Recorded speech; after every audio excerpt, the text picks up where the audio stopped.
Okay, dann würde ich jetzt anfangen. Danke für eure Geduld. Wir fangen 5 Minuten verspätet an. Willkommen auf Kampnagel zum ersten Protestgespräch. Die Veranstaltung heute findet hier in der Halle sowie auf Zoom als Livestream statt. Hallo in den Zoom an alle, die zuschauen. Die Veranstaltung ist auf Deutsch und es gibt eine Dolmetschung in DGS von Ronja Molzer und Ronja Hollenbach. Vielen Dank, dass ihr beide heute da seid.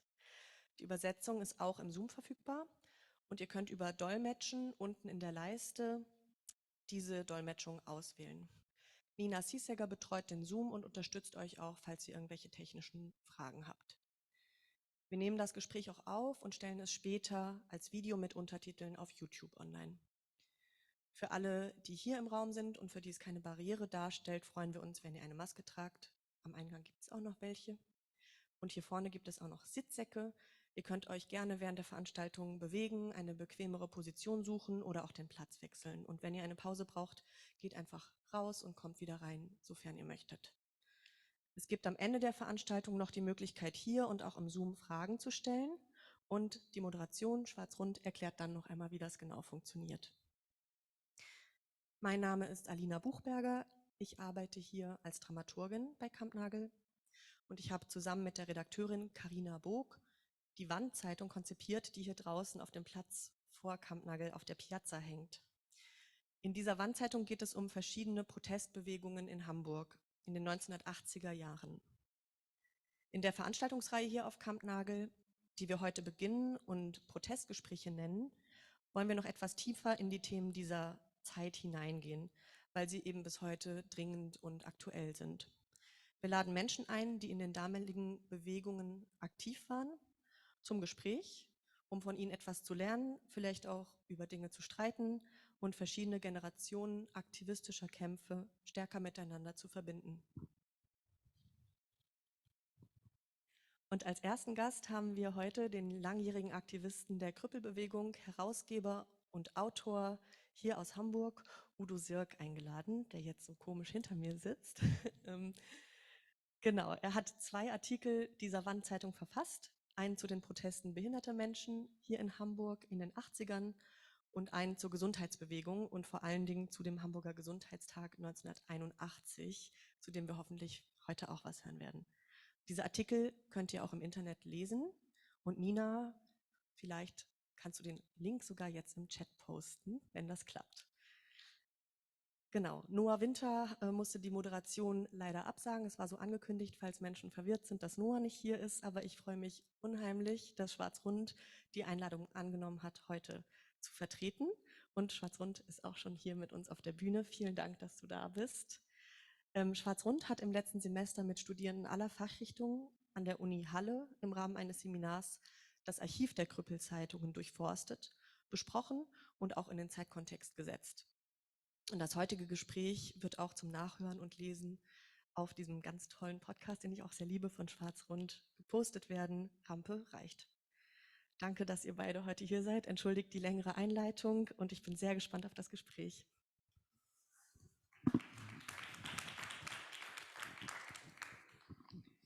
Ja, erstmal hallo Udo. Ich finde es immer komisch, die Hauptperson so lange nicht sprechen zu lassen. Ja, danke, dass ich hier heute mit dir dieses... Oh, ich habe ein kleines Feedback-Geräusch. Oder nur ich das?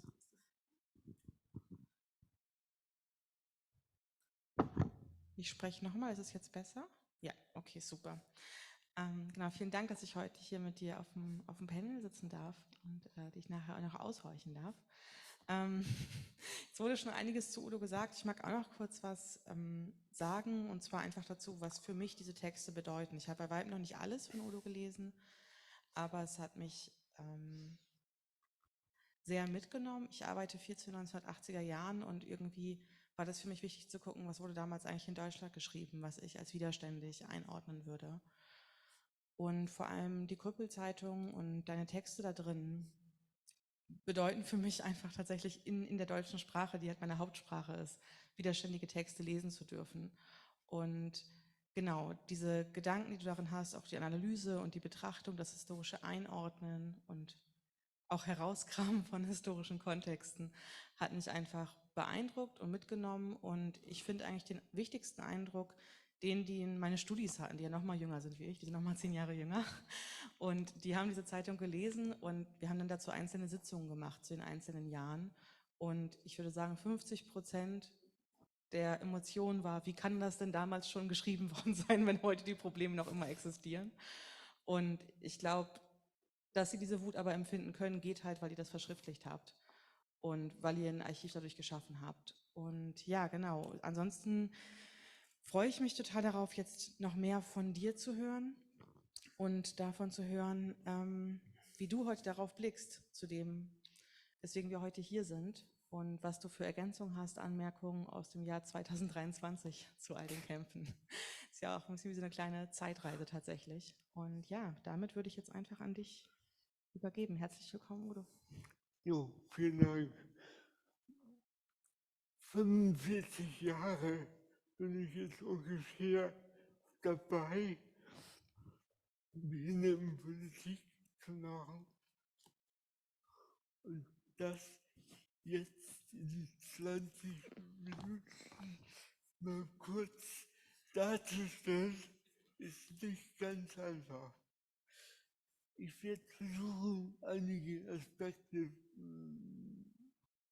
mal klar zu machen, worum es uns eigentlich ging, als wir angefangen haben.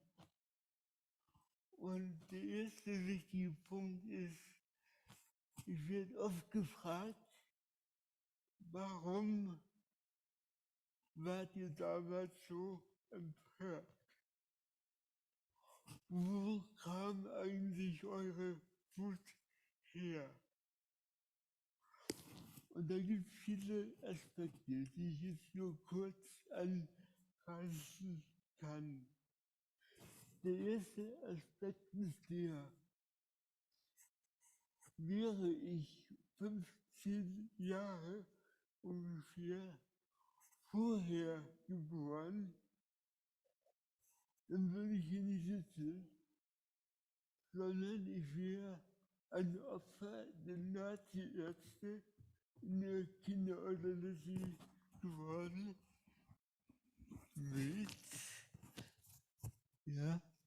Besser. Mit großer Wahrscheinlichkeit bin ich eben dann nicht hier. Dieses Bewusstsein wurde verstärkt durch Sätze, die wir auf dem Bürgersteig hörten, wenn Passanten gesagt haben, und der Hitler hätte es den nicht gegeben. Gleichzeitig gab es eine Aufsatzsammlung von Schülern, die Ende der 70er Jahre über das sogenannte Dritte Reich geschrieben haben.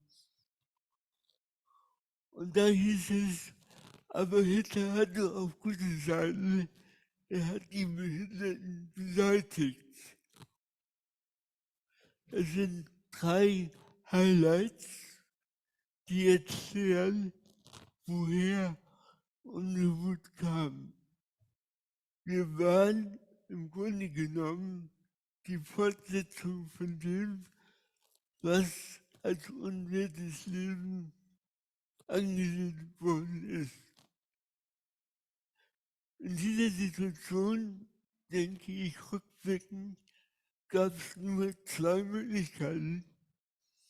Entweder man versteckt sich oder man empört sich. Das Letztere haben einige behinderte Frauen und Männer gewählt.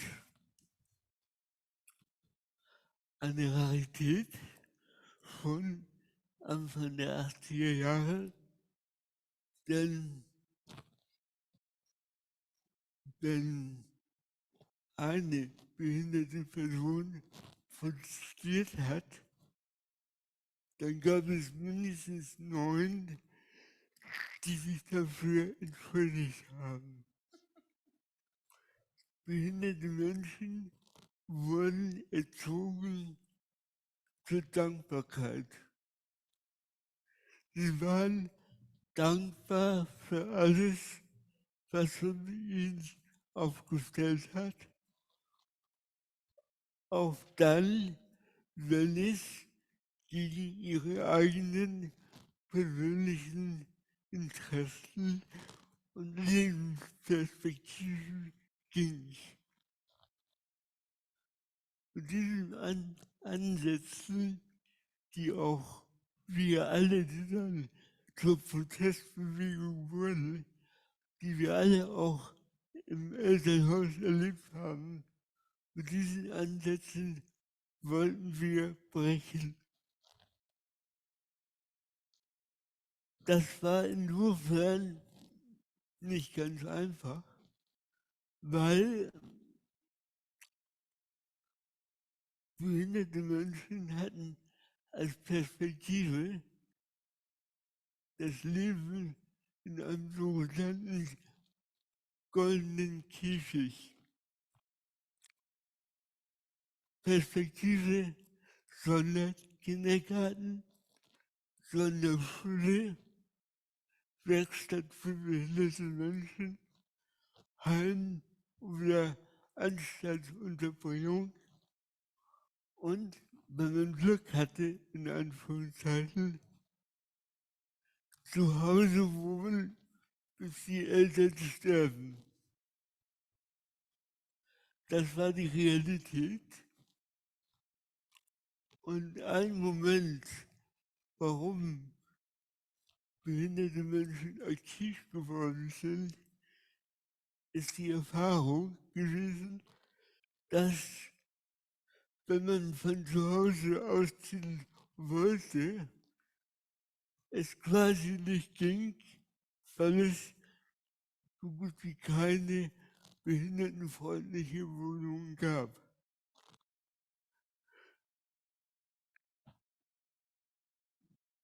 Wir, die Behindertenbewegung repräsentieren, im Rückblick jedenfalls, haben fast alle Aussonderungserfahrungen gemacht. Und wir haben gesagt, wenn diese Aussonderungserfahrungen von einigen geteilt werden, dann können wir auch auf dieser Basis zusammen dagegen vorgehen. Es ist heute im Rückblick schwer zu vermitteln, wie die Situation meinetwegen am Anfang der 80er Jahre war. Und deshalb ist auch schwer zu vermitteln, wo unsere Empörung eigentlich herkam. Also ein Beispiel, das das vielleicht verdeutlicht. Wenn ich in Hamburg mich mit jemandem treffen wollte, in Hamburg, dann musste ich den Hamburger Fahrdienst für Behinderte beauftragen, weil der öffentliche Nahverkehr war komplett behindertensicher. Da ging gar nichts. Das hieß aber, ich musste den Fahrdienst ungefähr 4 bis 5 Wochen vorher beauftragen. Also zum Beispiel heute müsste ich mich entscheiden, am 30. Mai möchte ich mit der und dem mich treffen. Wenn ich aber am 30. Mai keine Lust mehr hatte, dann fuhr der Fahrdienst trotzdem vor. Also man war Objekt der Zustände und nicht Subjekt und Handelnder. Diese Erfahrung kann man auf alle Situationen übertragen, die wir dann als behinderte Mensch gegangen sind. Wir mussten eigentlich jeden Schritt jeden kleinen Schritt erkämpfen. Das ist heute schwer nachvollziehbar, weil zum Beispiel der öffentliche Nahverkehr in Hamburg mit Schwächen, aber immerhin, er ist nutzbar für Leute mit Beeinträchtigungen. Wir haben das Glück gehabt, dass wir behinderte Frauen und behinderte Männer in kleiner Anzahl gefunden haben, die einer Meinung waren und gesagt haben, wir müssten etwas unternehmen gegen diese Situation. Und wir haben gemerkt, zuerst haben wir argumentiert, wir haben Flugblätter verteilt, wir haben mit Leuten geredet, auf dem Hamburger Rathausmarkt, wir haben mit Sozialsenatoren geredet, zwischen Tür und Angel. Und wir haben gesehen, es tut sich nichts. Das war dann der Schritt, wo wir gesagt haben, Argumente sind richtig und wichtig, aber wir müssen in Aktion kommen. Wir müssen die Argumente nachdrücklich unterstreichen. Diese Idee mündete dann eben tatsächlich in bestimmte Aktionen. Wir haben Hamburger Rathaus für einige Stunden das Foyer besetzt, was immerhin dann die Medien dazu gebracht hat, über den öffentlichen Nahverkehr zu berichten. Auch im Rückblick glaube ich, wenn wir das nicht gemacht hätten, wäre die Situation heute eine andere, als sie real heute sich darstellt. Wir haben zum Beispiel dann auch angefangen, uns mit der Geschichte behinderter Menschen intensiver zu befassen und uns gefragt, wie und ob es eine Kontinuität gibt. Und wir haben dann festgestellt, dass in der etablierten Behindertenfürsorge die Täter aus der NS-Zeit die Behindertenpolitik in der BRD bestimmt haben, mitgeprägt haben. Und das war für uns der Moment, spätestens dann zu sagen, wir brauchen eine autonome Behindertenbewegung, die mit dieser Geschichte bricht und diese Geschichte kritisiert. Das war ein wichtiger Aspekt, warum zum Beispiel hier in Hamburg die erste Hamburger Gruppe sich gegründet hat.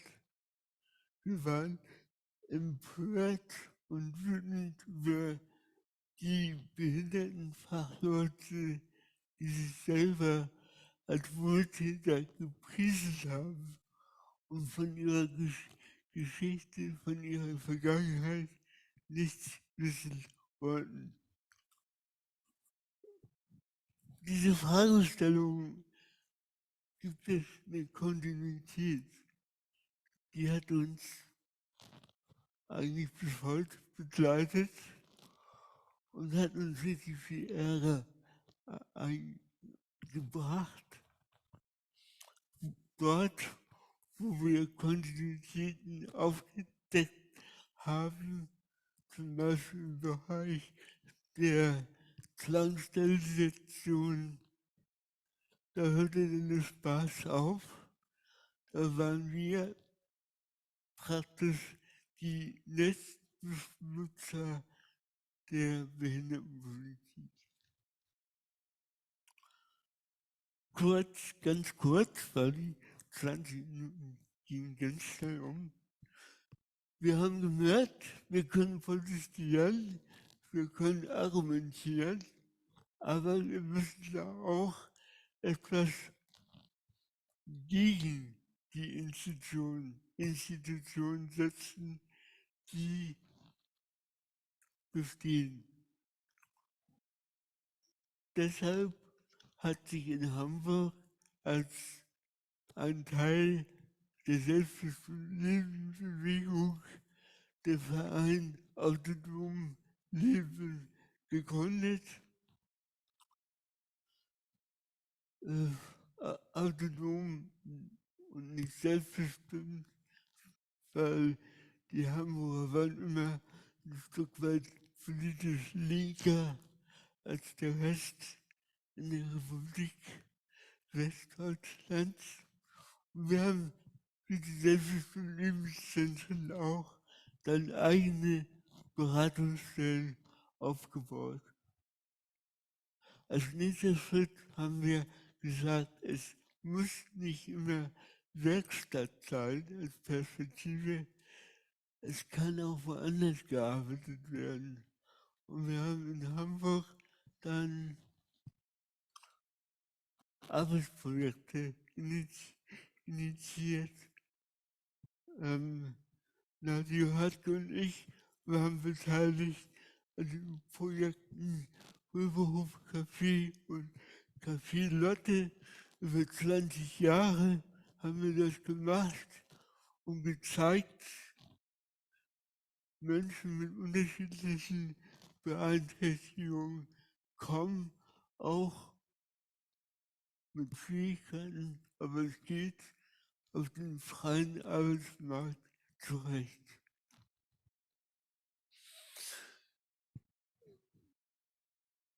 Wir haben dann, um das nochmal als Weg der Behindertenbewegung zu skizzieren, versucht, unsere Ideale über die Partei N zu transportieren. Unsere Hoffnung lag lange Zeit bei der Partei der Grünen, sage ich. Das war ein Weg, den die Behindertenbewegung gegangen ist, neben den selbstbestimmten Lebenszentren.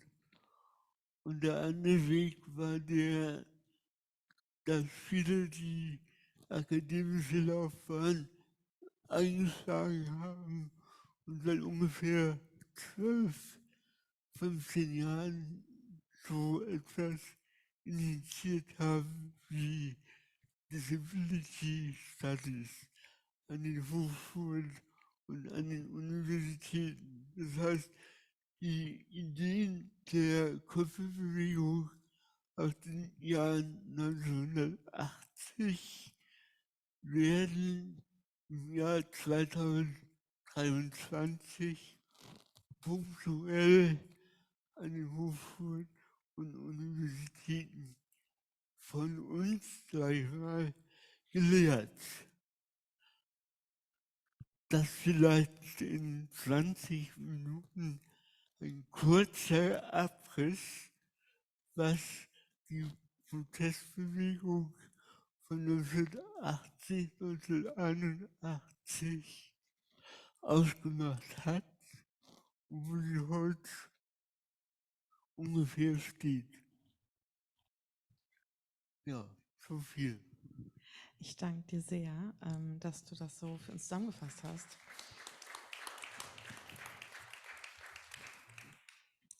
Ich habe, wie gesagt, 490 Fragen vorbereitet ungefähr.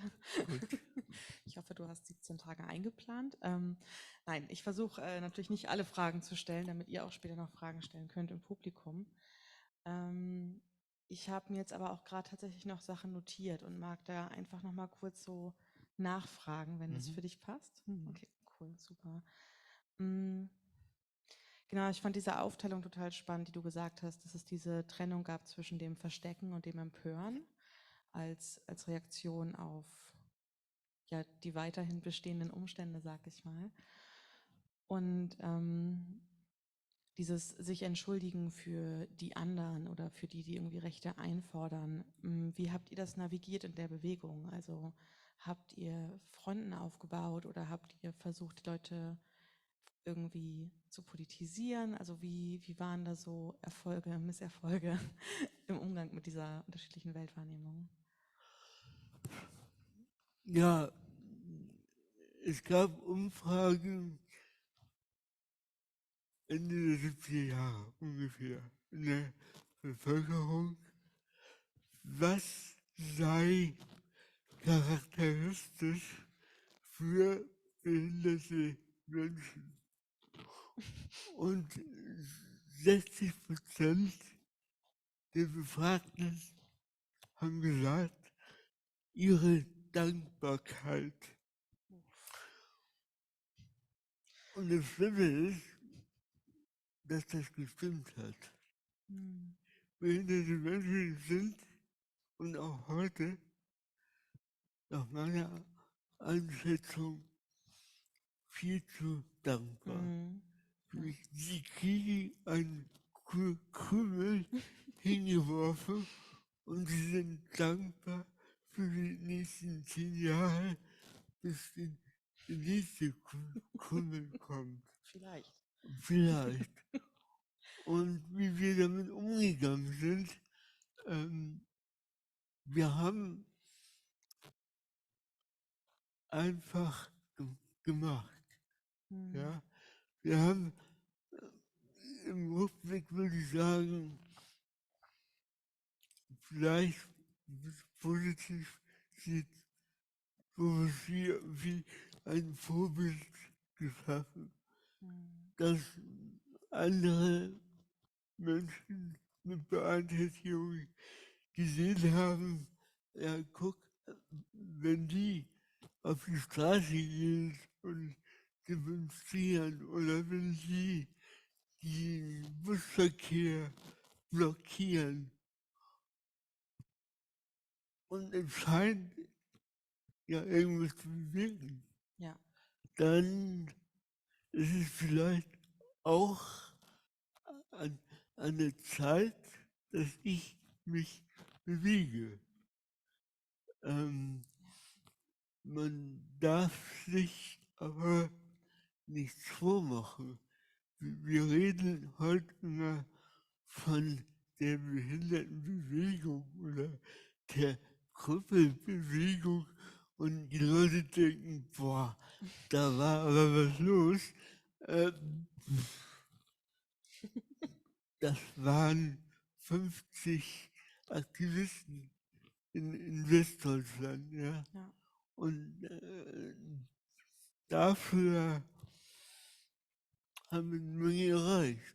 Weil es gibt nach wie vor, auch heute, nach meiner Einschätzung, ein Nachwuchsproblem. Die Leute, die Behinderten, ich sag Behinderten, obwohl ich das Wort doof finde, die Leute mit Beeinträchtigung, ähm, die sind heute auch an 3, 4 Händen abzuzählen, die sich bewegen. Ja. Also öffentlich bewegen. Das ist, glaube ich, die Realität. Ja. Und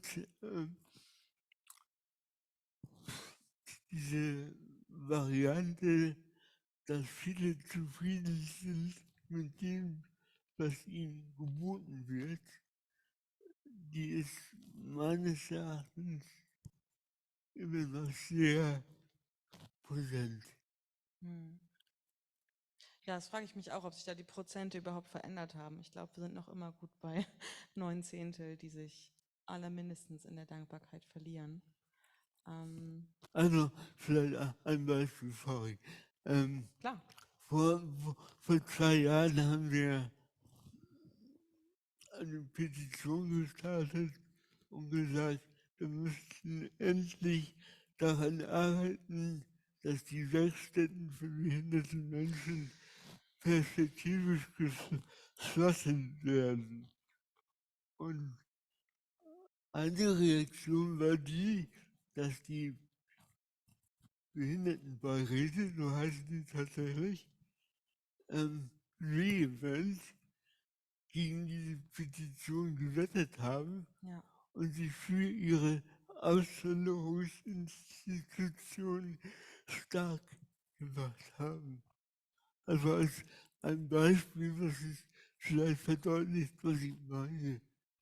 Ja, ich glaube, ich würde auch gern kurz bleiben bei den Werkstätten, weil ich das ein Thema finde, was, ich sage das einfach mal kurz ganz ehrlich, was mich irgendwie schockiert, aus einer schwarzen Perspektive, aus einer dominikanischen Perspektive. Wir haben ja lange gegen die Versklavung gekämpft, lange gegen die Ausbeutung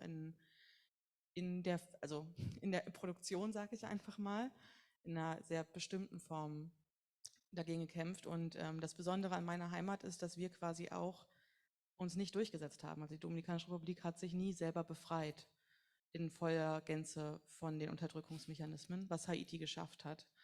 Und mich fasziniert und schockiert irgendwie die Frage, was braucht es damit, also als Gruppe, also was braucht es als Gruppe, damit verstanden wird, was die Konsequenz ist. Und da hast du irgendwie 2 Punkte aufgebracht, da würde ich gerne darauf eingehen, dass du gesagt hast, das, was relevant ist, das, was wichtig ist, ist irgendwie das Leben von Interessen und das Erleben von Lebensperspektiven. Und wie geht das mit einer Werkstatt zusammen oder wie sehr geht das eben nicht zusammen in einer Werkstatt? Da würde ich dich gerne nochmal fragen, was verhindert die Werkstatt alles an Lebensperspektiven für behinderte Menschen? Ja, also ganz allgemein gesagt, ist es mir unverständlich, Hm. wie Menschen, die fremdbestimmte Wesen, Ja. wo es alternative Selbstbestimmung gibt. Das mal voraus. Ich kann die Leute, die in der WFW stecken, abgesehen davon, kann ich ein Stück weit nachvollziehen, was mit ihnen passiert. Hm. Weil sie in der Regel da landen mit der Botschaft, es gibt keine andere Perspektive. Ja. Und das glauben die Leute und sind froh, wenigstens dort vor Ort zu sein. Hm. Zu sein und zu arbeiten. Die arbeiten ja auch richtig. Viele, die ich in den 80er Jahren, heute nicht mehr, in den 80er Jahren habe ich manchmal Veranstaltungen gemacht in der WFW. In der Hoffnung, man bewegt da was. Das war natürlich total blauäugig und utopisch, weil, und das ist der Punkt eigentlich, weil die einen ganz anderen Alltag leben, als ich damals schon gelebt habe. Ich sage da, Leute, ihr seid ja ausgesondert, ihr werdet entrechtet. Und was ist denn euer Wunsch? Hm. Und dann kam als Antwort, wir möchten endlich einen neuen Coca-Cola-Automaten in der Mensa. Ja. Und das ist so die Diskrepanz zwischen der Körperbewegung und Behindertenbewegung und der großen Menge an Menschen mit Beeinträchtigungen, die wir auch nicht geschafft haben, wirklich zu überbrücken. Ja. Ja, danke dir auf jeden Fall nochmal für die Einordnung. Das ist einfach auch das Erleben vom Alltag sich so stark unterscheidet, dass manchmal schwer sein kann, überhaupt ja in so einen Dialog reinzukommen. Ne? Also selbst da fehlen dann irgendwie die richtigen Worte für den Austausch, weil, also ja, ich wüsste auch nicht, wie wir vom Cola-Automaten hinkommen dazu, den ersten Arbeitsmarkt endlich aggressiv umzuformen und das Wirtschaftssystem zu ändern. Das ist gerade mit der Coca-Cola obendrauf noch wirklich ganz schön weit weggedacht. Mm, Genau, ich habe eine Frage an dich. Jetzt hast du ja gesagt, irgendwie 45 Jahre Bewegung. Ich bin mal sehr fokussiert auf das Thema Zeit, weil ich das total spannend finde.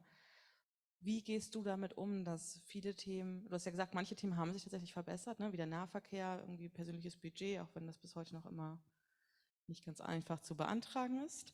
Ähm, wie würdest du sagen, kann man mit so einer langen Zeit von Widerständigkeit gut umgehen? Was sind deine Tricks? Wie hast du es geschafft, so lange dabei zu bleiben? Ja, das habe ich mir auch überlegt, als ich hierher fuhr und dachte, ja, stimmt. Ähm, Es gibt verschiedene Aspekte. Erstens, wenn man zurückblickt, dann war das, was wir mal initiiert haben, nicht ergebnislos. Ja. Das ist ein entscheidender Punkt. Wir haben noch ganz viele Vorstellungen, wie es sein müsste. Die Dinge sind nicht erfüllt, die wir uns alle vorstellen oder vorgestellt haben. Aber im Rückblick kann man schon sagen, es hat sich was bewegt. So, Mhm. das ist ein wichtiger Punkt. Der zweite wichtige Punkt ist der, ähm, wir kriegen natürlich auch für unsere Tätigkeiten Anerkennung. Anerkennung, Auch ja. das darf man nicht leugnen. Ähm, Es ist eine Variante von dem, wie man in dieser Gesellschaft Anerkennung bekommt. Mhm. Durch diese Form von Bewegungsarbeit Ja. oder individueller Tätigkeit, die man in den letzten 40, 45 Jahren gemacht hat. So, das ist der zweite wichtige Punkt. Der dritte wichtige Punkt ist,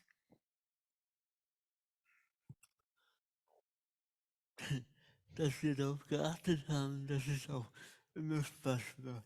Mhm. Ja, es muss auch Spaß machen und Spaß machen verstehe ich auch, dass wir als Gruppe auch immer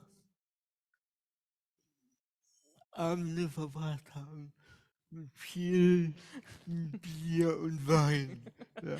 Und anders geht es nicht. Man muss, die Gruppe ist ja keine Gruppe, wo sich 40 Leute treffen und alle haben wunderbar verstanden. Mhm. Und es musste immer wieder auch geguckt werden, wo gibt es Differenzen, Mhm. wie kriegen wir sie geregelt, damit wir zusammen, wenn wir in der Öffentlichkeit auftreten, überzeugend sind. Ja. Und dafür war es, glaube ich, wichtig, ähm, dass man einfach auch mal Quatsch gemacht hat. Gemeinsamer Quatsch. Ja. Quatsch in dem Sinne, dass man nicht nur über Behindertenpolitik redet. Ja. Also auch andere Verbindungen finden kann. Ja, Das erinnert mich sehr an einen Aktivisten vom Olauer, also einen geflüchteten Aktivisten. Und der hat mir damals gesagt, dass er die deutschen Worte Solidarität und so total kacke findet. Und er sagte, die bessere Basis für Zusammenarbeit wäre Freundschaft. Und das hat er irgendwie gesagt und das ganze Demo-Publikum hat sich verwirrt gegenseitig angeguckt. Was redet da dieser Mensch über Freundschaft? Und dann meinte er im nächsten Satz, Freundschaft und dann gemeinsam auch andere Interessen teilen, weil dann sind wir einander nicht satt, dann sind wir nicht genervt voneinander, weil wir nicht das Gesicht des Gegenübers nur verbinden mit all den Auswanderungserfahrungen. Und das erinnert mich da gerade total dran. Und auf jeden Fall was ich mitnehmen werde, weil das, glaube ich, der Grund ist, warum wir alle auch einfach so erledigt sind, dass wir uns nur noch treffen, um über die Auswanderungserfahrung zu sprechen und nicht mehr über Bier und Wein und Schnaps. Dieses Wort Auswanderungserfahrung, hast du gesagt, dass das quasi die Basis der Zusammenarbeit war, um quasi die Differenzen trotzdem wahrzunehmen, aber sie nicht als Trennungsgrund wahrzunehmen. Eine Sache, die ich mich gefragt habe, bei der Krüppelzeitung spezifisch, aber auch ansonsten, wie waren denn so eure Hintergründe? Also aus welchen Familien kamt ihr? Was hat euch da vereint? Was hat euch da nicht vereint? Ich habe selber zu der Zeit noch nicht gelebt, deswegen habe ich keine Ahnung, inwiefern das damals eine Rolle gespielt hat. Aber genau, also wie habt ihr euch überhaupt gefunden, ist, glaube ich, meine Frage.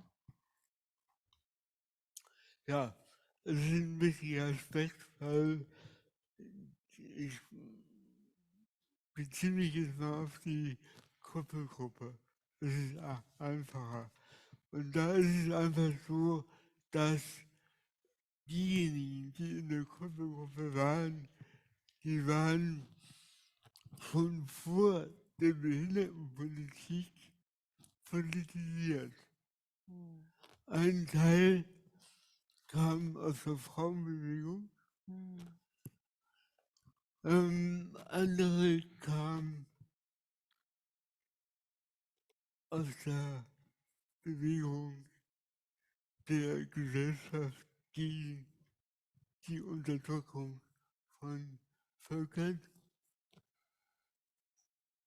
Ich kam aus der Anti-AKW-Bewegung und bin eigentlich so richtig politisch aktiv geworden bei Demonstrationen um das AKW Brockdorf. Also das ist der Zeitraum von 1975 etwa, über den Daumen.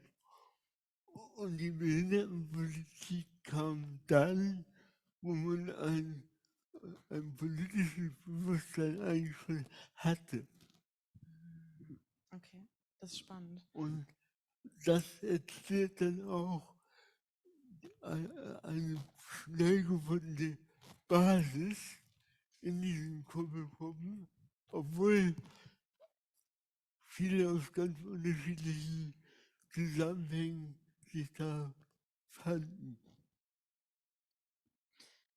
Darf ich dann Von der Familie rede ich jetzt nicht. Okay. Darf ich da was fragen zur Anti-AKW-Bewegung, weil du gerade gesagt hast, du warst da aktiv drinne. Wie sehr war die Anti-AKW-Bewegung zugänglich und wie sehr war sie nicht zugänglich? Also genau, wie hat sich das damals für dich angefühlt, da drin zu sein? Weil, genau, das würde mich total interessieren. Kam da auch Frust her oder war das alles super? Ja, also, das ist jetzt fast 50 Jahre her. Muss ich nachdenken.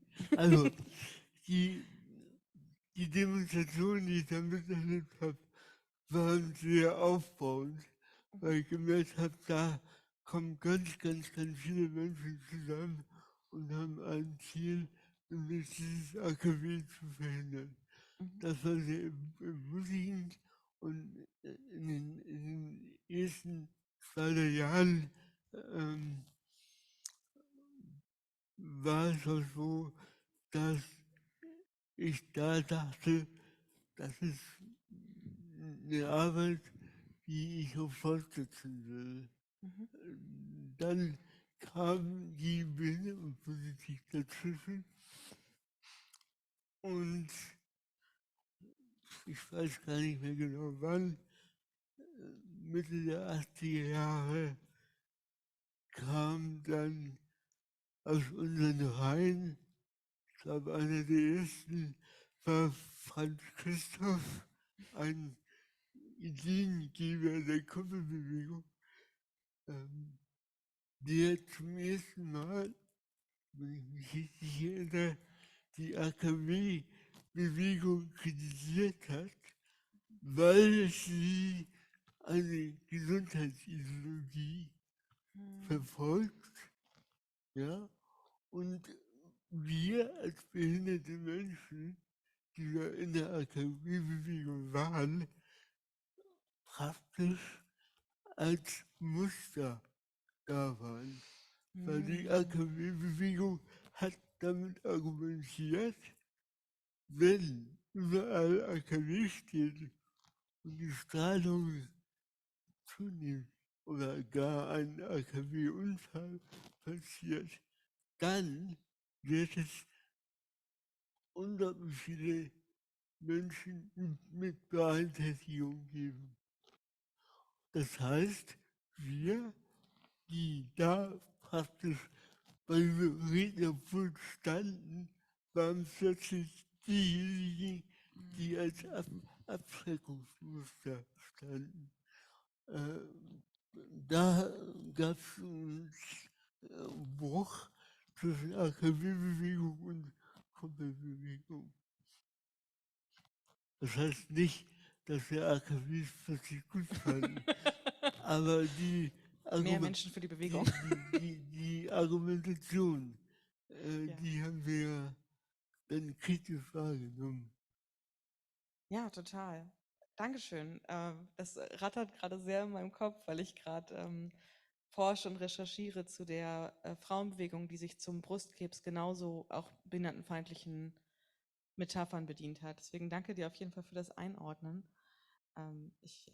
Ja, wow, da rattert es gerade sehr.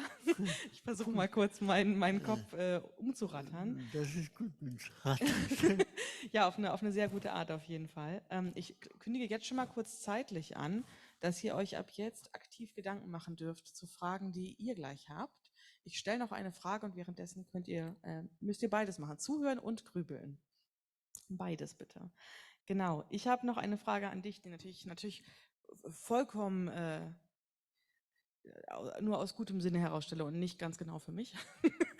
Und zwar, du hast dich ja auch an Unis bewegt und an Unis gearbeitet und schreibst Texte, die sich an Unis wiederum bewegen.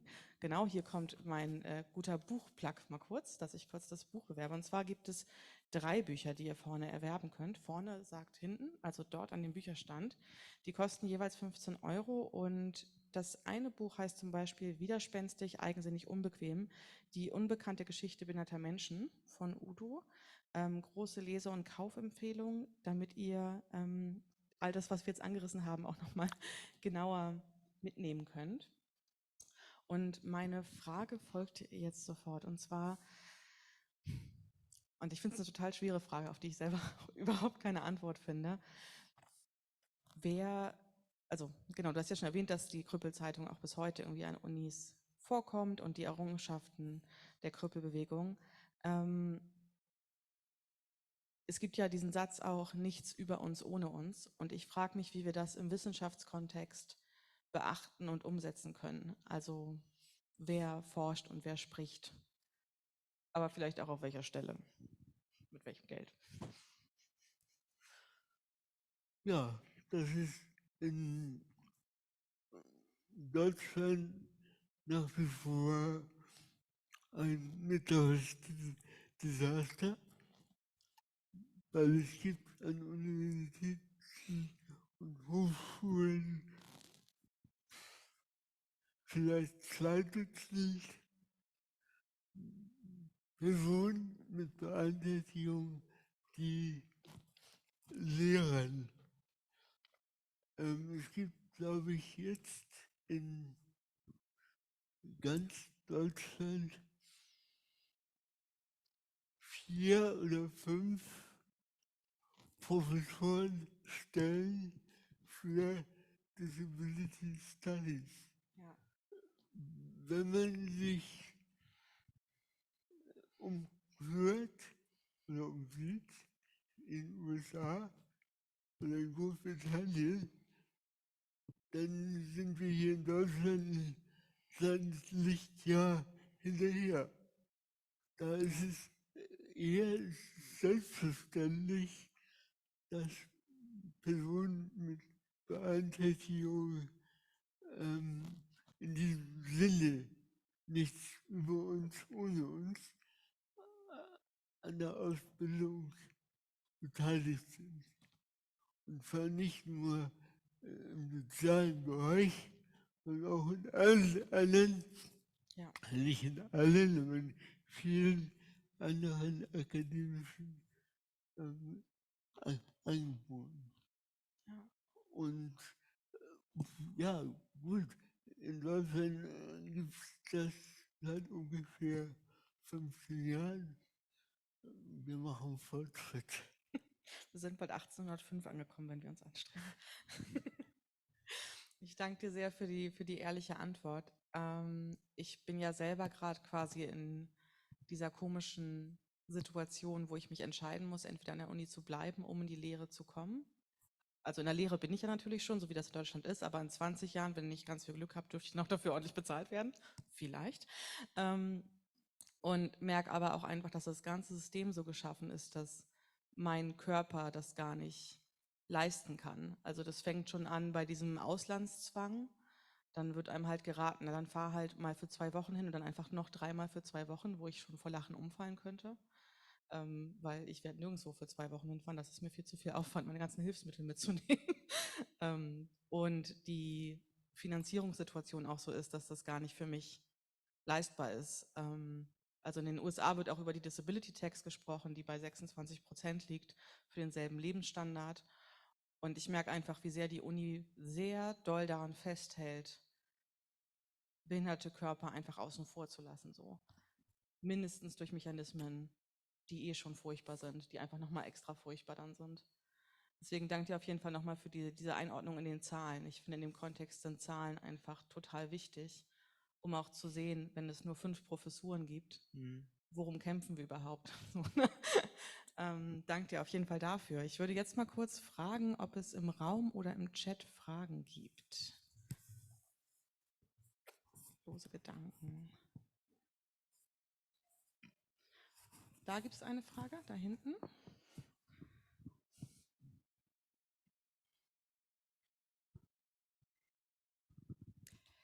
Vielen Dank. Sehr, sehr spannend, diese Einblicke. Ich habe gleich 2 Fragen. Die eine ist, welche andere Teile emanzipatorischer Bewegungen haben sich damals solidarisiert? Und war diese Form der Solidarität oder auch Freundschaft, wie es auf der Bühne diskutiert wurde, produktiv? Und was hat vielleicht gefehlt? Und die andere Frage ist wirklich eine Wissensfrage. Welche Rolle haben psychische Erkrankungen oder auch die Selbstbezeichnung einer psychischen Behinderung in der Bewegung gespielt? Und gab es damals auch schon diesen Schulterschluss, der ja heute wichtiger wird?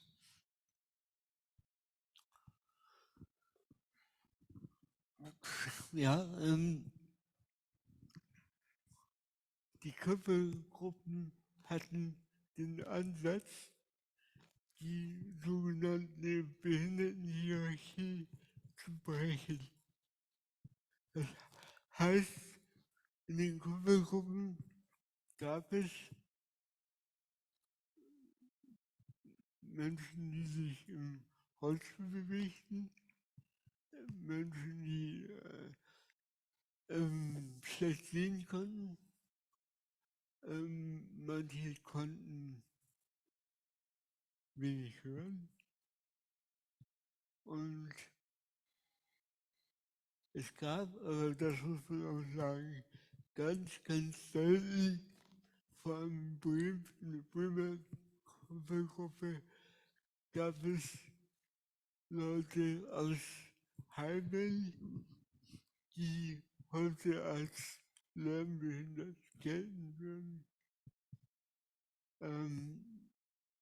Im Rückblick, wir haben es nie geschafft, als Körpergruppe oder Behindertenbewegung Menschen mit Lernbehinderung wirklich einzubeziehen. Wir hatten ja eine Sprache und eine Vorgehen und waren viel zu schnell. Ja. Das ist wichtig. Äh, ja, Psychiatrie war für uns nicht so weit weg, weil wir haben beobachtet, also jedenfalls wir in Hamburg, beobachtet die Auflösung der Psychiatrie in Italien als Vorbild, wo wir gesagt haben, wenn die Psychiatrien platt machen, dann können wir hier in Deutschland jetzt mindestens auf den Behindertenheime dicht machen. Dann gab es lockere Verbindungen mit Antipsychiatrie-Bewegungen hier in der BRD, die es Anfang der 80er Jahre gab. Aber in der Behindertenbewegung selbst war jetzt nach meiner Erinnerung niemand herausragend, der gesagt hätte, ich bin psychisch behindert. Aber es war auch nie so, dass wir gesagt haben, mit denen wollen wir nichts zu tun haben.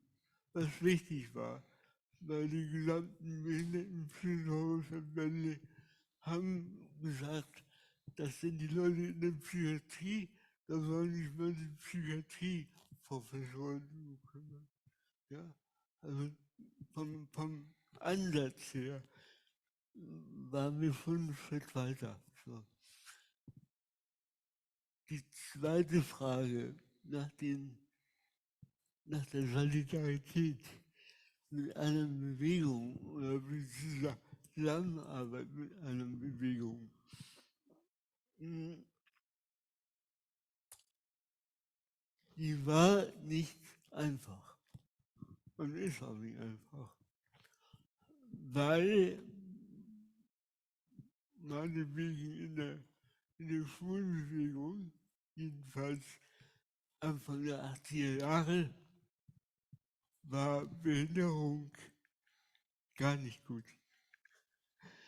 Und die wollten doch mit uns nicht so richtig was zu tun haben. Aus verschiedenen Gründen, die will ich jetzt gar nicht hier alle ausbreiten. Es gab Zusammenarbeit mit der Deutschen AIDS-Hilfe. Nämlich ab dem Zeitpunkt, wo viele durch diese Krankheit körperliche Beeinträchtigung hatten und sich ihm stellen mussten. Und da kann ich mich erinnern, dass wir, also ich sag manchmal weil ich habe tatsächlich gemacht, mit denen inhaltlich diskutiert habe und auch Publikationen zum Thema zusammen rausgebracht haben. Also da gab es dann schon eine Zusammenarbeit, die sich dann wieder verlaufen hat. So. Zweiten Aspekt, der für mich wichtig ist, ich bin ja jetzt gerade selber drüber gestolpert, als ich alte Papiere in einem alten Ordner gesichtet habe. Es gab 1981 in Hamburg den Evangelischen Kirchentag. Und in diesem Rahmen gab es eine große Veranstaltung beim KZ Neuengamme. Die Veranstaltung drehte sich um die Frage gestern und heute. Und auf dieser Veranstaltung haben gesprochen ein Vertreter der jüdischen Gemeinde, ein Vertreter der Sinti und Roma-Union hier in Hamburg, ein Vertreter für die Schwulen, ein Vertreter für die politisch Verfolgten und ich. Und das waren 5 verschiedene Erfahrungszusammenhänge, die sich da gefunden haben. Und aus dieser Veranstaltung ist ein Moment entstanden, der dann dazu geführt hat, dass die Frage der sogenannten Wiedergutmachung für die NS-Opfer hier in Hamburg wieder auf den Tisch kam. Und an der Stelle haben dann die von mir gerade genannten Organisationen zusammengearbeitet. Und zwar tatsächlich erfolgreich. Das ist ein Beispiel, wo es tatsächlich wunderbar geklappt hat.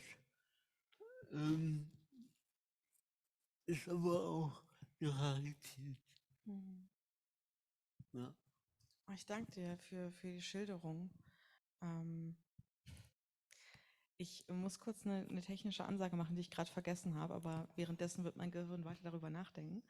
Genau, das eine ist ganz wichtig, wenn ihr online Fragen stellt, dann könnt ihr das über den Chat machen. Und falls der Chat dann eure Frage aufzeigt, wird Alina das vorlesen. Wenn das für euch nicht funktioniert, weil das eine Barriere für euch ist, dann könnt ihr das gerne auch in Gebärdensprache stellen. Und dafür nutzt ihr die Funktion Handheben in Zoom. Und dann werdet ihr aufgerufen. In dem Fall werden wir aber euer Bild hier im Raum sehen und wir freuen uns schon drauf. Das ist nur soweit wichtig zu wissen, dass es dann halt eben auch mit übertragen und aufgezeichnet wird. Und falls ihr vor Ort fragt, würden wir euch gerne das Mikrofon in die Hand drücken. Und wenn ihr in DGS sprechen wollt, dann können die Dolmis das wiederholen in gesprochener Sprache, damit wir, die so wie ich nicht gut im DGS sind, eure Frage auch mitkriegen. Genau. Und das so kurz als technische Durchsage. Und währenddessen habe ich über deine Antwort nachgedacht. Und ja, vielleicht sind das auch so Koalitionen, die einfach manchmal für bestimmte Momente nur zusammenkommen. Und nur finde ich irgendwie schon so negativ, weil ich finde es toll, wenn wir zusammenkommen, um etwas Spezifisches zu thematisieren, zu benennen, zu bekämpfen oder für etwas zu kämpfen. Ja, und ich finde, Geschichte ist da irgendwie auf eine tragische Art und Weise ein total wichtiger Punkt, weil mir ist sofort aufgefallen, dass ja mit den schwarzen Menschen, die die NS-Zeit überlebt haben oder die in der NS-Zeit umgekommen sind, eben auch Behinderung und Schwarz ineinander floss. Also zum Beispiel Fazia Jansen, wir sind gerade in Hamburg, deswegen muss ich über Fazia sprechen, sonst kriege ich Ärger von den Fazia Jansen-Göttern. Völlig zu Recht, war ja irgendwie schwarze Freiheitskämpferin und wurde ja auch zur Zwangsarbeit verpflichtet, weil sie als Behinderte in der NS-Zeit nicht als wertvoll genug galt für den regulären Arbeitsmarkt und hat dann im KZ in der Küche gearbeitet. Und das ist irgendwie, finde ich, auch manchmal wichtig zu benennen, so dieses, es gibt ja auch einfach Menschen, die genau an dieser Schnittstelle leben, die irgendwie als schwarze behinderte Person Frau sein erleben und dann all das gemeinsam erfahren als Geschichtserfahrung. Fazia zum Beispiel, da wurde nicht anerkannt, dass sie als Behinderte unterdrückt worden ist in der NS-Zeit, weil es hieß, dass es ja normal war, damals für die Zeit als schwarze Person so behandelt zu werden. Also wird es dann auch so gegeneinander ausgespielt quasi. Und deswegen finde ich das total gut und wichtig zu hören, dass es dieses Zusammenkommen immer wieder gibt in Bezug auf Themen und dieses Anerkennen von, hey, wir waren nicht die einzige Gruppe, sondern da gab es auch ganz viele andere Gruppen, die den gleichen Gewaltapparat, damals eben den NS-Apparat, erlebt haben, teilweise nicht überlebt haben oder teilweise eben zwangssterilisiert überlebt haben. Deswegen vielen Dank dafür. Ich stelle nochmal die Frage, gibt es im Chat eine Frage oder im Raum? Eine Frage sehe ich im Raum, im Chat keine Frage. Okay, dann einmal das Mikrofon dorthin. Dankeschön. Hallo. Genau, ich habe auch eine Frage an Udo Sirk. Und zwar habe ich vor einiger Zeit bei YouTube so eine Talkshow, ich glaube, die war auch so aus den 80ern gefunden. Ich kann jetzt gar nicht mehr sagen, welches Format es genau war, aber da war der Schauspieler Peter Radke zu Gast, und da wurde eben in großer Runde diskutiert über Menschen mit Behinderung in der Gesellschaft. Das war eine ewig lange Show, die ging so 2 Stunden oder so. Und da habe ich mich so gefragt, wie hat sich das eigentlich verändert im Laufe der Zeit über Menschen mit Behinderung, also wie die Gesellschaft darüber diskutiert, wie man miteinander umgeht, wie sehr das vielleicht auch aus dem Zentrum der Diskussion irgendwie rausgerückt ist. Also mir kam das irgendwie so relativ offen vor, auch im Umgang miteinander, in der Sprache miteinander, und das hat mich total erstaunt. Und da wollte ich mal so direkt fragen, wie Sie das wahrnehmen, weil Sie ja wirklich auch im Zentrum dieser Diskussion in den 80ern waren und ja immer noch sind. In den 80er Jahren hatten wir den Vorteil, dass wir ganz anders waren. Und die Medien brauchen solche Leute, um ihre Veranstaltung attraktiv zu machen. Es gab ja bis 1980 so gut wie niemanden, der gesagt hat, hey, Behinderung ist schön. Und wenn ihr ein Problem mit mir habt, dann ist es euer Problem. Und wenn du das nicht glaubst, dann ist das schuld. Und diese Form von Provokation ist natürlich genau das, was Medienleute brauchen. Deswegen haben einige aus der Kunstbewegung, die sowas gut konnten, provozieren und argumentieren gleichzeitig, die haben dann regelmäßig in Talkshows oder ähnliche Veranstaltungen teilgenommen.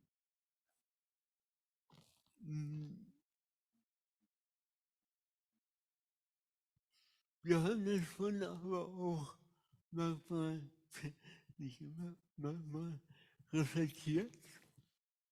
Was machen wir da und wann macht es Sinn? Und ist man nicht irgendwann einfach nur so ein behinderter Mensch für alle Fälle, der dann mal, ja, brauchen wir irgendeine behinderte Person für dieses Thema? Ja, da ist das der Peter Radke. Oder da ist der Franz Christoph. Das waren die populären Figuren in den 80er Jahren jedenfalls. Und vielleicht ein Beispiel. Ende der 80er Jahre kam mit dem sogenannten Ethiker Peter Singer aus Australien in Deutschland wieder die Diskussion auf den Tisch, darf man behinderte Neugeborene töten. Wir haben gegen den Auftritt von dem Singer erfolgreich protestiert. Ja? Der Erfolg war da, aber der Erfolg war nur kurzfristig. Wir haben gesagt, sowas diskutieren wir nicht. Es ist indiskutabel, ob man behinderte Neugeborene töten darf. Dieser Erfolg war aber nur ein Scheinerfolg, weil fast alle großen Medien haben das Thema aufgegriffen. Auch Fernsehen. Veranstaltung hier, Veranstaltung dort. Und dann war irgendwann für uns die Frage, wie verhalten wir uns? Erstens können wir nicht alle Veranstaltungen sprengen oder verhindern. Zweitens, die Diskussion wird geführt, ob wir wollen oder nicht. Und dann war die Frage, beteiligen wir uns daran mit unseren Argumenten oder bleiben wir bei der Position, diskutiert wird nicht. Und das ist ein Beispiel, wo wir auch keine eindeutige Linie hatten. Manche haben gesagt von uns, gut, wir müssen da mit Argumenten gegenhalten, wir müssen quasi mitdiskutieren. Und andere haben gesagt, nee, bei diesem Thema bleibe ich auf dem Standpunkt, das ist undiskutierbar. Ja. Also das zeigt so ein bisschen den Widerspruch, wenn wir mit Medien zu tun hatten. Im Hintergrund stand immer das Event für die Medien, weil das kannst du heute genauso beobachten. Es gibt viele Themen, die Behindertenpolitik ausmachen. Also die meisten Themen sind für die Medien so langweilig, dass sie das gar nicht erst anfassen. Ja, danke dir. Ich habe das Gefühl in Bezug auf das, wo wir jetzt gerade stehen, ist, dass es fast so eine Strategie ist, dass alles, was mit so Rechten und Behinderung zu tun hat, mittlerweile so kompliziert ist, dass du das gar nicht gut thematisieren kannst, was daran gerade scheiße ist.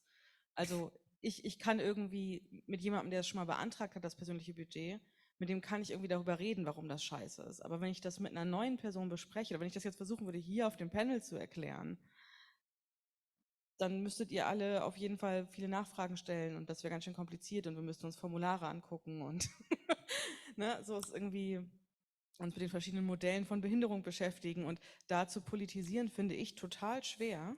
Muss ich auch echt sagen, dass ich das total schwer finde, weil sich das halt gefühlt mittlerweile so versteckt hinter so komplizierten Konstrukten, die dann auch irgendwie immer, ne, wie du gesagt hast, so dieser Budenzauber Inklusion, also das heißt dann irgendwie das Inklusionspapier zur Integration des Sonderantrages der Enthinderung oder so. Und dann irgendwie zu erklären, warum das scheiße ist, ist halt total schwer, ohne irgendwie ein Juraseminar draus zu machen. Genau, und irgendwie so ein Spruch, also ne, wie dieses jedem Krüppel sein Knüppel, so, mir ist es auch begegnet, ich habe mich auf die Krüppelbewegung bezogen und dann kam eine nicht behinderte Person zu mir und hat gesagt, ich dürfte das nicht sagen. Das wäre ja ganz unmöglich von mir, die Bewegung so zu nennen und so weiter und so fort. Und es ist so, es gibt so viele Scheindebatten und so viele Verkomplizierungen, dass ich das Gefühl habe, wir kleben irgendwie in so einem Spinnennetz und versuchen daraus heraus irgendwie Politik zu machen. Ja, und trotzdem, wenigstens werden wir nicht mehr so viel vorgeführt. Wir werden einfach gar nicht mehr eingeladen. Naja, also vor 45 Jahren, da mussten wir Podium sprengen, Ja, weil das Thema über behinderte Menschen ging, aber niemand von uns eingeladen war. Das sieht heute Abend schon anders aus. Ja. total. Das sieht heute So, Abend anders also aus, ich genau. würde jetzt nicht sagen, es hat sich nichts verändert. Was mir wichtig ist, und das finde ich tatsächlich spannend, ist die Frage, wie sich das Bewusstsein verändert hat Hm. der Leute, die ganz normal in der Stadt oder auf dem Land wohnen, wie reagieren sie auf uns. Hm. Und das finde ich spannend, nach wie vor spannend, weil das ist für mich nach wie vor ein ganz wichtiger Ansatzpunkt, Hm. um Behindertenpolitik zu betreiben. Also die Ja. Normalitätsvorstellungen, die die Menschen haben und die variieren, die verändern sich, Ja. aber sie haben eine Basis, die nach wie vor auswandern wirkt. Und zwar das Denken, nicht die Institutionen, sondern das Denken der Menschen, die wir täglich treffen. Ja. Und an der Stelle, glaube ich, kann man noch eine ganze Menge bewirken. Muss man auch. Also wie wir dargestellt werden, wie wir uns darstellen. Wie die Leute reagieren, wenn sie mich sehen, Ja. das hat sich so doll nicht verändert in den letzten 50 Jahren. Voll, ja. Es hat sich rumgesprochen, es ist politisch nicht korrekt, wenn die Leute gnadenlos ansetzt, ja. Aber heute geht es dann eher aus den Augenwinkeln. Und Ja. was ist vorsichtiger, ja. Das ist, die Realität ist, ich bin nach wie vor eine Faszination. Und damit muss man umgehen. Aber wenn man das nicht gelernt hat, dann endet man wieder in der Dankbarkeit.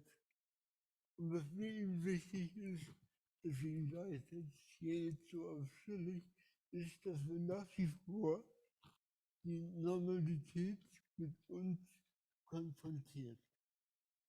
Ja. Ja, ich finde, das ist ein total guter Punkt, diese Reibung zu suchen, die Konfrontation zu suchen und dann vielleicht dahin die Kräfte zu lenken. Das werde ich auf jeden Fall mitnehmen. Ich glaube, das werden auch einige andere Leute für sich mitnehmen, dass das so ein Gradmesser sein kann, wo Aktion noch Wirkung zeigt. Weil ich glaube, das ist wirklich das, wie du gesagt hast, so, wir brauchen die Bestätigung, dass das, was wir tun, zu irgendwas führt. Sonst werden wir irgendwie müde und sonst wird das einfach zu viel. Danke dir auf jeden Fall für den Punkt. Ich würde jetzt nochmal öffnen für eine letzte Frage. Dann sind wir auch schon am Ende von unserem Zeitkontingent. Gibt es eine Frage im Saal, einen Gedanken oder im Chat? Moment. Okay. Mal das Mikrofon dahin. Dankeschön. Ja, hier ist eine Frage von Ruschin Kessler. Woher kommt die Abneigung gegen das Wort behindert bzw. Behinderung? Krüppel ist eindeutig eine diskriminierende Bezeichnung und ihr habt ihn euch für den Protest wieder angeeignet. Behindert im Sinne des sozialen Modells, in Klammern, man wird durch Strukturen, Bauliches und Gesellschaft behindert, Klammer zu, als sogenannte Zustandsbeschreibung oder auch als Identitätsmerkmal würde ich nicht als diskriminierend verstehen und nutze es auch selbst. Auch lieber die Bezeichnung behinderter Mensch statt Mensch mit Behinderung, wo die Behinderung von der Person/Identität getrennt wird, in Klammern, als ob das möglich sei. Euphemismen lösen das Problem ja vermutlich auch nicht oder machen es, wie im Fall von Handicap, nur schlimmer. Was macht Mensch mit Beeinträchtigung so viel besser? Ich habe keine Antwort auf diese Frage. Ja, die Frau hat recht. Die Frau hat recht. Ja, ja. Weg.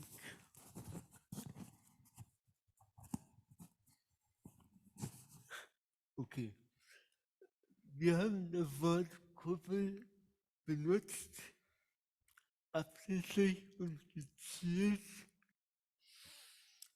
um zu provozieren und um Nachdenken anzuregen. Vorher hieß es die Behinderten. Das war erstens geschlechtsneutral. Die Behinderten hatten kein Geschlecht. Zweitens haben wir gesagt, Behinderung ist ein allgemeiner Ausdruck. Der Fußballspieler wird vom Gegenspieler beim Torschuss behindert. Der Nebel behindert den Verkehr. Und dann gibt es ja irgendwie auch so Menschen, die sind behindert. Aber diese Wortwahl behindert wird nicht ausgedrückt, was die Leute tatsächlich über uns denken. Und das Wort Krüppel drückte viel mehr aus, was die Leute über uns denken und dachten. Deswegen haben wir das Wort benutzt. Diese Provokation hat nicht mehr funktioniert nach 6, 7 Jahren, als dann das Personal in der sozialen Arbeit angefangen hat, von den Kuppeln zu reden. Da war die Provokation futsch. Ja, und macht auch keinen Sinn mehr. Da haben wir uns überlegt, wie nennen wir uns dann? Da haben wir gesagt, gut, wir gehen zurück, oder ich zumindest, gehe zurück auf behinderte Frauen, behinderte Kinder, behinderte Männer. Mit der Erklärung, die eben auch schon gesagt worden ist, Behinderung ist eigentlich eine soziale Kategorie und hat mit mir als Person, als Mensch davon nichts zu tun. Warum ich dann trotzdem oft noch sage, ist die Alternative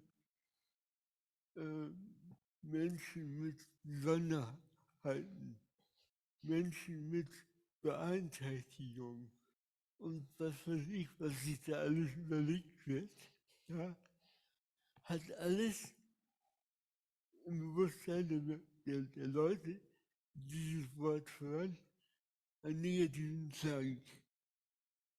Beeinträchtigung ist negativ. Ja? Einschränkung, sagen manche, ist negativ.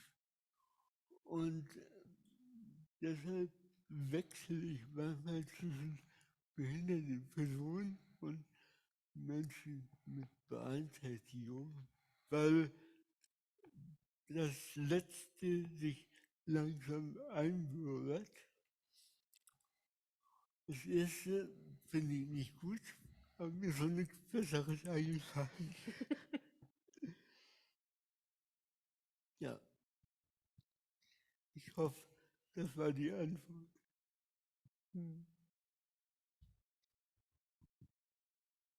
Ja, gibt es noch eine Frage im Chat? Wir könnten noch eine Frage annehmen, aber dann ist unsere Zeit für heute vorbei.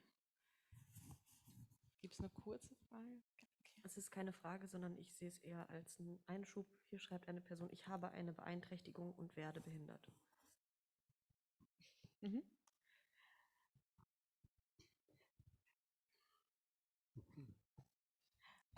Ich finde es irgendwie spannend. Ich finde es auch wichtig, über Begriffe zu sprechen und damit verdiene ich auch mein Geld, also ist das auch gut, dass ich das wichtig finde. Aber ich möchte da trotzdem kurz auf Angela Davis verweisen, die gesagt hat, solange wir immer nur Reformen machen, aber sich nichts an der Struktur ändert, ist es auch Wurst, wie wir das nennen. So, also sie hat nicht Wurst gesagt, weil sie spricht auf Englisch. Das wäre sehr lustig, wenn sie das gesagt hätte. Aber das war jetzt meine lapidare Übersetzung. Und ich glaube, deswegen habe ich auch so eine Ratlosigkeit, was diese Begriffe angeht, weil ich will, dass sich die Strukturen verändern. So, und das, was provoziert, das, was aufmerksam macht, werde ich in dem Moment verwenden. Und so ein bisschen wie in der Fashion, sage ich mal, da gibt es ja auch den 40-Jahre-Zyklus und den 20-Jahre-Zyklus, habe ich das Gefühl, wenn ich jetzt sage, wir arbeiten heute im Seminar zur Krüppelzeitung, dann fällt allen Leuten erstmal alles aus dem Gesicht und das finde ich gut. Und das kann sein, dass es in 5 Jahren schon wieder ganz anders ist. Und vielleicht ich glaube, diese Suche nach dem richtigen Wort ist gar nicht so schrecklich zielführend. Ich glaube, ich finde es wichtiger zu gucken, warum hat wer wann was benutzt, mit welchem Effekt. So. Und den Effekt zu suchen. weniger das richtige Wort. Ich möchte eigentlich nicht das richtige Wort finden für meine Unterdrückung. Ich möchte, dass die Unterdrückung aufhört. Ich will nicht in die richtige Schublade passen, genau. Und das so meine sehr losen Gedanken dazu. Udo, hast du noch ein letztes Wort für uns oder soll ich verabschieden? Papier. Okay. Dann möchte ich dir ganz toll erstmal dafür danken, aus ganz egoistischen Gründen, dass ich dir so viele Fragen stellen durfte heute und du uns so mitgenommen hast, einfach auch auf so eine kleine Zeitreise, weil ich glaube, wir müssen nicht jede Erfahrung nochmal neu machen. Und deswegen, jetzt kommt mein Buchplug. Kauft online und kauft hier vor Ort bitte unbedingt die Bücher von Udo und von allen aus den Bewegungen, weil das sind kleine Archive zum mit rumtragen, die ihr jetzt lesen könnt und dann einfach in 10 Jahren euch nochmal anschauen könnt und daraus lernen könnt. Und mit jedem Mal lesen werdet ihr andere Erkenntnisse darin finden. 3 kleine Archive sind sogar heute schon hier vor Ort, die jeweils 15 € kosten, die Udo in den letzten Jahren rausgegeben hat, wo ihr zur Geschichte behinderter Menschen lernen könnt, nochmal zu spezifischeren Aspekten. Ich möchte euch noch kurz auf eine Umsonstbroschüre aufmerksam machen, die ihr im Internet finden könnt. Die wurde rausgegeben von Locals United, die heißt Verrücktes Klima, behinderte Lösungen, wo auch unter anderem über die Kryptobewegung geschrieben wird, aus einer sehr, sehr jungen Perspektive, was auch ziemlich cool ist. Genau, die sieht so aus. Ich habe eine dabei, eine kann ich verschenken. Ansonsten gibt es die für Oma online. Und ja, damit sind wir am Ende angekommen. Und stellt weiter Fragen und ja, geht einfach über die Generation hinweg unbedingt in Kontakt. Wir können nur aneinander lernen und uns streiten und durch Streiten lernen. Also eigentlich gibt es ja nur Gewinner. Deswegen vielen Dank fürs Dabeisein und ja, auf weitere gute Gespräche und danke dir fürs Beantworten der Fragen. Gerne, gerne. Und danke an Kampnagel und danke an die Orga. Ja, damit sind wir, glaube ich, gut in einen Montag gestartet, an alle Berliner in einen kämpferischen Montag gestartet. Und genau, kommt gut heim oder gut zur nächsten Demo.